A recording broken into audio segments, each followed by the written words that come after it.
اعلیٰ حضرت بریلوی رحمۃ اللہ علیہ میلاد کا مہینہ ہے، اس کے حوالے سے اعلیٰ حضرت فرماتے ہیں کہ عرش پہ تازہ چھیڑ چھاڑ، فرش پہ طرفہ دھوم دھام، کان جدھر لگائیے تیری ہی داستان ہے، اور وہ جو نہ تھے تو کچھ نہ تھا، وہ جو نہ ہوں تو کچھ نہ ہو، جان ہے وہ جہان کی، جان ہے تو جہان ہے، پیش نظر وہ نو بہار، سجدے کو دل ہے بے قرار۔ اعلیٰ حضرت فرماتے ہیں کہ جب میں روضہ رسول کے سامنے گیا نا، پہلے تو کعبے میں گیا، اور کعبے نے مجھے کیا کہا، غور سے سن تو رضا، کعبہ سے آتی ہے یہ صدا، میری آنکھوں سے میرے پیارے کا روضہ دیکھو، حاجیو آؤ شہنشاہ کا روضہ دیکھو، کعبہ تو دیکھ چکے اب کعبے کا کعبہ دیکھو۔ تو اعلیٰ حضرت فرماتے ہیں پیش نظر وہ نو بہار، سجدے کو دل ہے بے قرار۔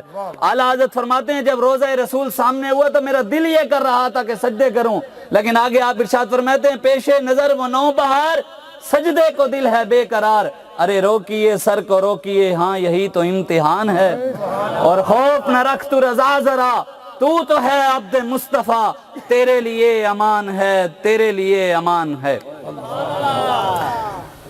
آج پاکستان کو بنے ہوئے آپ کے سامنے 70 سے 72 سال ہونے والے ہیں، اور پاکستان کا مطلب کیا؟ لا الہ الا اللہ۔ تو بتائیں آج ہم پاکستان کے اس مطلب کی طرف بھی جا رہے ہیں یا کہیں اور جا رہے ہیں؟ پاکستان کا مطلب کیا؟ لا الہ الا اللہ۔ بتائیں چلو آج دیہات کے علاقوں میں یا پرانے جہاں وسیب ہے، دیہاتی علاقے ہیں، وہاں پر تو کچھ نہ کچھ دین پھر بھی موجود ہے، لیکن حضور علیہ السلام کے دین کے ساتھ جو ظلم ہوا، حضور علیہ السلام کی عزت و ناموس کی ختم نبوت کے اوپر جو ڈاکے ڈالے گئے، آپ بتائیں پھر ہم نے حضور کے لیے کیا کیا؟ بتائیں میرے باپ کے کوئی کارٹون بنا کر اس چوک کے اوپر لگا دے، بڑا فلیکس بنا کر میرے باپ کا کارٹون بنا دے اور یہاں لگا دے، میں اس بندے کو چھوڑوں گا؟ جب میرے باپ کا مذاق اڑائے اور کارٹون بنا کر یہاں لگا دے، میں اس کو چھوڑوں گا؟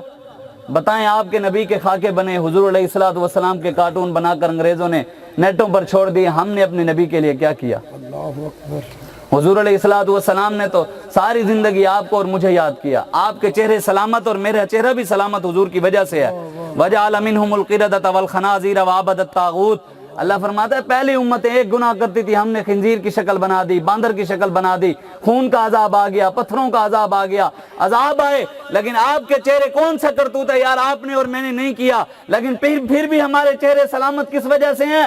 اعلیٰ حضرت فرماتے ہیں عطائے عرب، جلائے کرب، فیوز عجب، بغیر طلب یہ رحمت رب ہے کس کے سبب؟ بے رب جہاں تمہارے لیے، زمین و زمان تمہارے لیے، چنین و چنا تمہارے لیے، ہم آئے یہاں تمہارے لیے، اٹھے بھی وہاں تمہارے لیے۔ آج آپ بتائیں حضور علیہ السلام کی امت مسلمہ، حضور کی امت کشمیر میں لٹ رہی ہے، برما میں لٹ رہی ہے، عراق میں لٹ رہی ہے، افغانستان میں لٹ رہی ہے، اور کوئی بات کرنے کے لیے بھی تیار نہیں۔ آج ممبروں پر بیٹھ کر لوگ کہتے ہیں کہ جناب مولوی صاحب آپ نے یہ دین بیان کرنا ہے، اور ہمارے بزرگان دین نے جو ہمیں دین دیا ہم نے وہ بیان کرنا ہے، کسی سے پوچھ کر ہم نے حضور کا دین نہیں بیان کرنا۔ آپ بتائیں کہ حضور علیہ السلام نے ارشاد فرمایا اپنی اولاد کو 3 چیزیں سکھاؤ، 3 چیزیں اپنی اولاد کو سکھاؤ۔ پہلا حضور علیہ السلام نے فرمایا میری محبت، دوسرا حضور نے فرمایا قرآن کی محبت، قرآن پڑھاؤ، قرآن کی محبت، اور تیسرا حضور نے فرمایا میری آل کی محبت۔ بتائیں ہم نے اپنی اولاد کو کس حضور علیہ السلام کی محبت بتائی؟ کس حد تک بتائی؟ آج ہم مولویوں اور پیروں کے تو محتاج ہو گئے، آج ہم 2 نمبر مولویوں اور 2 نمبر پیروں کے آگے جا کر جھک گئے، لیکن اللہ رسول کے آگے نہ جھکے تو آج پھر ہم ذلیل و رسوا تو ہو رہے ہیں۔ پوری دنیا میں آج پاکستان میں تاجر بھی پریشان ہے، کسان بھی پریشان ہے، غریب بھی پریشان ہے، غریب تر ہوتا جا رہا ہے، امیر تر ہوتا جا رہا ہے۔ کوئی رسول اللہ کا دین بیٹھ کر مولوی اگر کوئی بات کر دے، لوگ کہتے ہیں مولوی صاحب آپ یہ کیا بیان کر رہے ہیں؟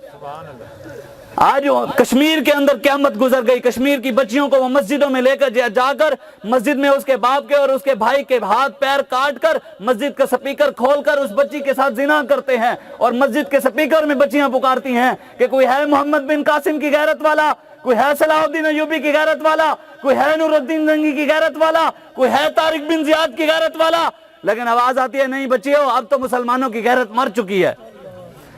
آج برما کے اندر مسلمان ماں بہنوں کے لوگوں نے پستان کاٹ کر کباب بنا کر کھائے، شام میں ہماری بچیاں لٹ گئیں، عراق میں ہماری بچیاں لٹ گئیں، افغانستان کھنڈر بن گیا، بابری مسجد کی جگہ لوگوں نے مندر بنا دیا۔ بتائیں ہم نے حضور کے دین کے لیے پھر کیا کیا؟ ہم نے ان بچیوں کے لیے کیا کیا؟ اگر کوئی آ کر میری بہن کی عزت لوٹے تو کیا میں خاموش رہوں گا؟ تو کشمیر میں جو لٹ رہی ہیں وہ ہماری بہنی نہیں ہیں؟ پھر بھی ہم ان لوگوں کے ساتھ کھڑے ہو جاتے ہیں جو کشمیر فروش ہیں، کشمیر کو بیچ کر آ گئے۔ آج ہم کس طرف جانا چاہتے ہیں؟ آج رسول اللہ کے دین کی بات ہی نہیں، جو بات کرے کہ جناب مولوی صاحب یہ نئے آ گئے ہیں، انہوں نے نئی باتیں کی۔ ہم نے کہا نئے نہیں ہیں، ہم تو وہی بدر والے ہیں، ہم تو وہی احد والے ہیں، ہم تو وہی حنین والے ہیں، ہم تو وہی ہیں جو صحابہ کرام کے نقش قدم پر ہمارے بزرگان دین چلتے رہے اور ہم ان کے پیچھے چلنے والوں میں سے ہیں۔ آج نہیں کہتے ہیں جی مولوی صاحب آئیں، حضور علیہ الصلوۃ والسلام۔ ویسے ہم نے جو پڑھا تھا نا، ہمیں مولویوں نے یہ بتایا کہ ہر حدیث میں سے ہم نے علم غیب نکالنا ہے، نور و بشر کی باتیں نکالنی ہیں۔ یار جو اپنے نبی کے علم کو تولنے لگ گیا اس نے نبی سے پیار کیا کیا؟ جو اپنے نبی کے، یہ تو ہمیں یہودیوں نے آپس میں لڑوایا کہ حضور کے علم غیب کی باتیں جی حضور نور و بشر کی آپس میں لڑتے رہیں، اور ہمارے بزرگان دین نے ہمیں کہہ دیا کہ حضور سے بغیر دلیل کے پیار کرنا ہے۔ اللہ تعالیٰ نے قرآن میں ارشاد فرمایا وَعَلَّمَ آدَمَ الْأَسْمَاءَ كُلَّهَا ثُمَّ عَرَضَهُمْ عَلَى الْمَلَائِكَةِ، ہم نے آدم کو زمین و آسمان کی ہر چیز کا نام سکھا دیا۔ اللہ نے حضرت آدم کو سکھا دیا، حضور کو کچھ نہیں بتایا ہوگا۔ پھر لوگ مولویوں سے جا کر دلیلیں پوچھتے ہیں کہ جناب بتائیں حضور کو علم غیب تھا؟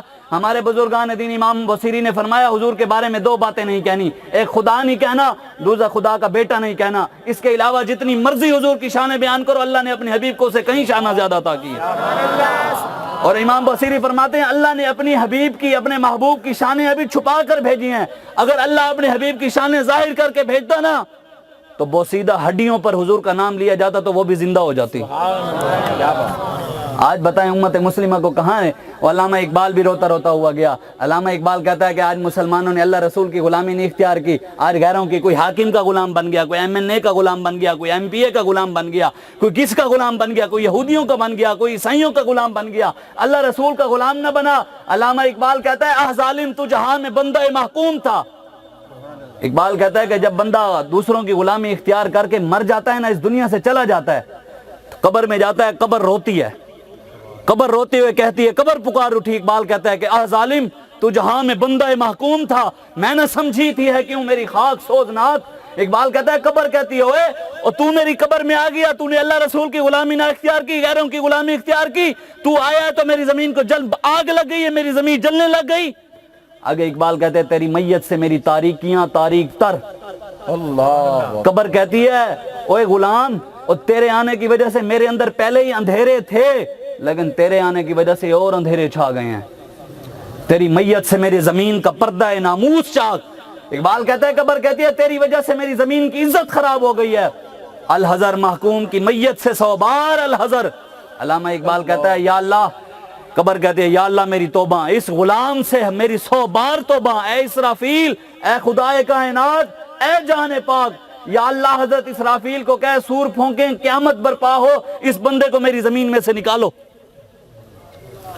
آج بتائیں پھر رسول اللہ کی امت پوری دنیا میں لٹ نہیں رہی، آج بھی بات کرنے کے لیے تیار نہیں، یہاں پر حضور کی عزت پر ڈاکے ڈال کے کوئی بات کرنے کے لیے بھی تیار